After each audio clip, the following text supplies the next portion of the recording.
and it's only $140 retail.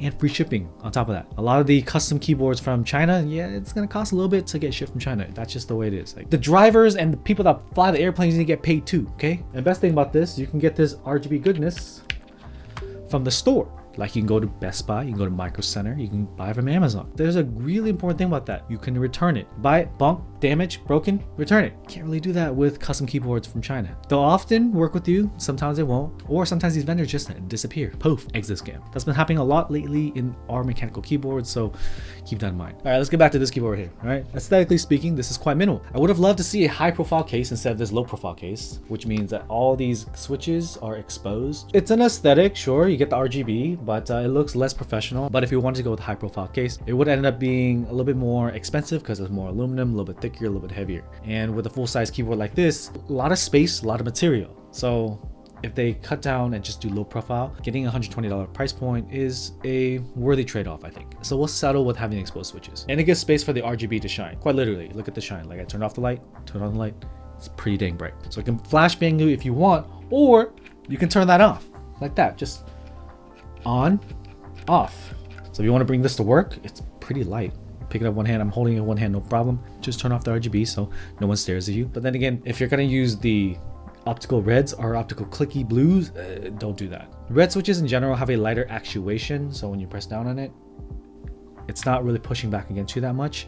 So it's really likely that you'll typo if you daily a red switch, or you get used to it and you start typing lighter. Personally, I like heavier switches, so using a light red switch, I end up typing a lot because I'll brush across a key and end up actuating it.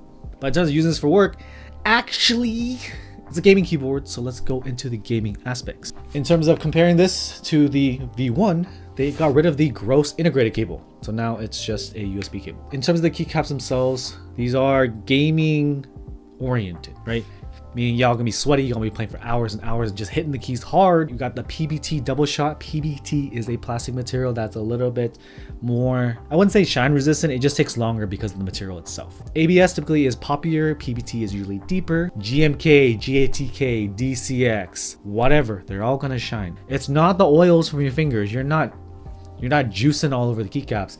It's just friction, dude. Your fingers are gonna grip a little bit, they're gonna rub on the keycaps when you use them. You're just gonna wear it down. Come to terms with the fact that the keycaps will look used after you use them. They're still gonna work. It's not gonna be like once they start shining, they're unusable. It's just gonna be visibly different. They look like regular keycaps now with the shine through in the center. And that's due to the optical switch having that fat LED in the middle.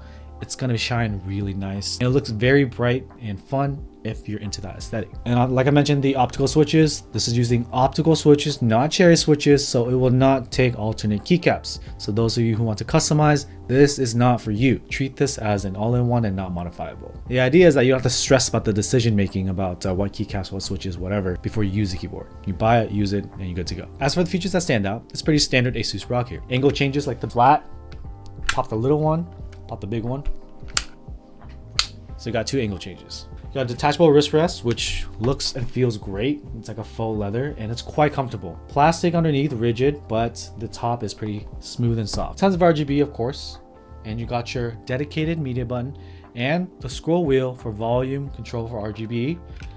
It's also clickable. So you got plenty of control that can be configured in the software. I know software sucks, but there's onboard memory. So once you're done with the software, do your mapping and your macros, whatever, save it in there. Uninstall if you want to, okay? With the full-size keyboard having all the keys that you'll ever want and need, and if you've never used custom keyboards before, you're not used to macros, you're not used to layering, you don't have to do that here. You got everything plus more. It's dedicated media. I felt really bad when I gave my little sister her first keyboard. It was a 65%. She's like, how do I change the volume? I'm like, do this shortcut. With this, you just press this button, goes over to volume, now I can change the volume. Go back to RGB, now I can change RGB. There's a little indicator right here. Very obvious, very clear. Before we get into the spicy testing, I really want to eat my sandwich. It's lunchtime, I'm very hungry. Let's listen to the sound test of this keyboard.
we have pre-installed case foam. Doesn't seem like this has that modern PE foam. I don't hear that little tapey sound in there, but it does sound nice and thick, right? I don't hear hollowness. I do hear a little bit of weakness here in the escape key.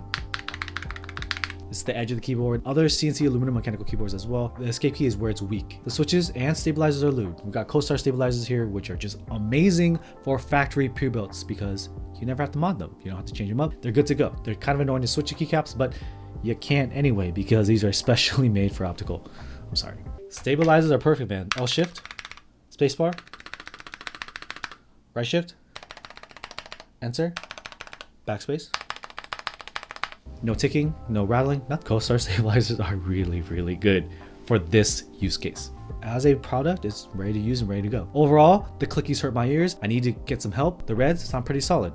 Not too bad in my opinion, but it doesn't really have like a nice acoustic. It doesn't have weaknesses like ping or hollowness, or not too much. In terms of like butter in my ears, TikTok sound, it's not bad either. But for a gaming performance oriented full-size keyboard, it sounds much better than what we used to have back then, which sounded crunchy, loud, and kind of gross. I don't really think gaming reds are the most acoustically pleasurable listening experience. They do the job. They're actually very light, very fast, and that's what you want for gaming. And to the thing you want to know, let's get into that IP57 rating. You know what that means? It means it's waterproof and dustproof. Just normally my streaming setup, I got adjusted a little bit.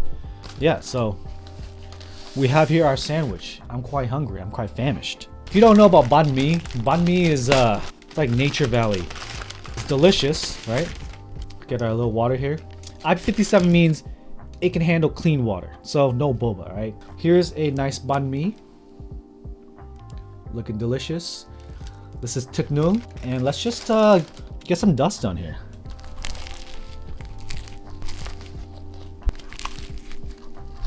They say it's IP57 rated. So sometimes if you're just drinking, if you're like streaming and you're not paying attention, just don't.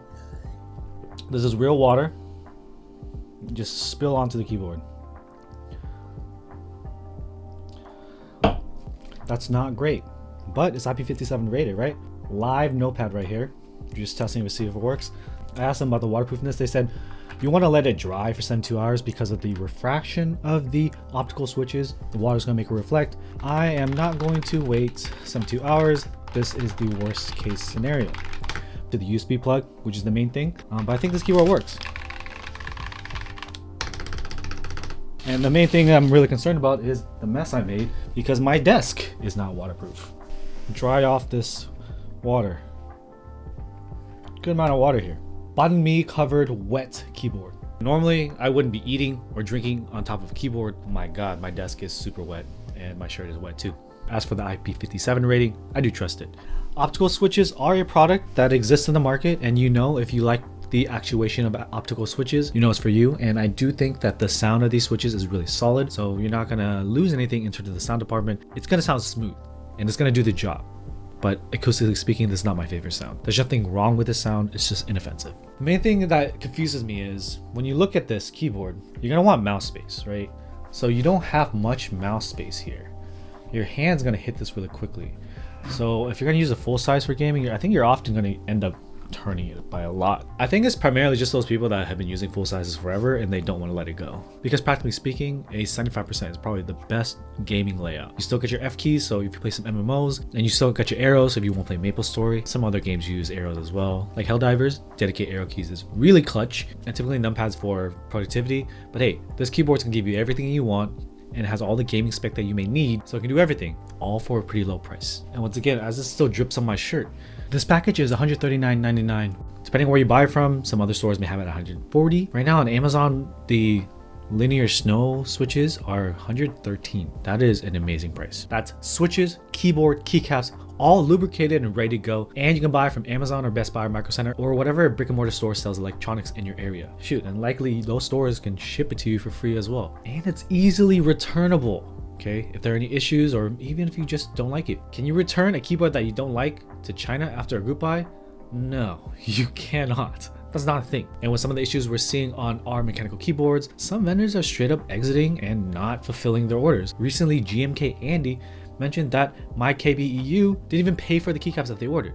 They literally just took everyone's money and bounced. And luckily Oblotsky is taking over those orders. That's just something that happens in the keyboard space, and unfortunately now that the demand for custom mechanical keyboards and keycaps and switches is much lower, a lot of these vendors overextended in the peak of the hobby, and unfortunately they can't fulfill. And as for the Asus ROG Strix Scope 2 RX, there's not a lot of customization, but it's just a pre-built keyboard that has the gaming spec that some people might want, but without all the nerdy custom mechanical keyboard stuff that they may not care about, all for a good price. In terms of critiques, like of course I would love a high profile case with this price point. Instead of just aluminum top, they do aluminum back as well, but it's all cost savings, right? You're getting mass manufacture so you can get the cost down, but still physically speaking, material cost, design cost, you can't get a $500 keyboard for $100, okay? It's just, something's gotta give. And in terms of the sound itself, I wish they added PE foam. If they did PE foam for this, it would make it sound really good to a lot more ears. In terms of a purely gaming spec keyboard, I think this does the job. Does exactly what's advertised. No real shortcomings here, as long as you know what you're getting into. Overall, I think it's a great product at a great price for a specific customer. If that's not you,